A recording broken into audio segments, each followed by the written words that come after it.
I want Americans to wake up. I want Americans to not have to fear about where their next meal is coming from or potentially taking on medical bankruptcy, which is an insane concept to begin with. So the notion of the American dream is completely lost. A lot of people feel entirely hopeless. So what are the struggles that some young generations in the United States are experiencing? I think many people in China would want to understand. Affordability, lack of hope in general. Everything is very costly. Wages are relatively stagnant. There's no good jobs.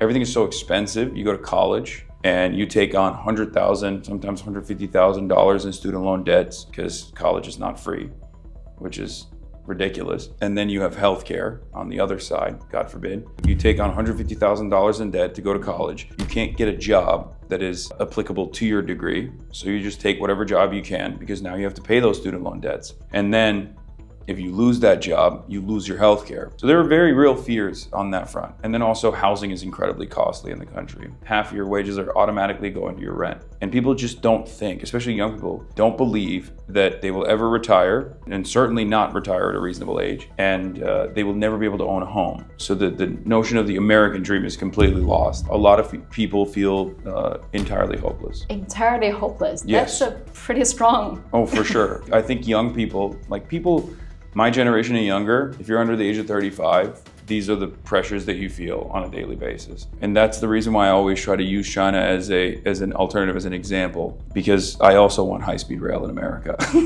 I want Americans to not have to fear about where their next meal is coming from or potentially taking on medical bankruptcy, which is an insane concept to begin with and doesn't even exist in other OECD nations anyway. What I'm saying is I want Americans to wake up. And I think China is a decent example to showcase.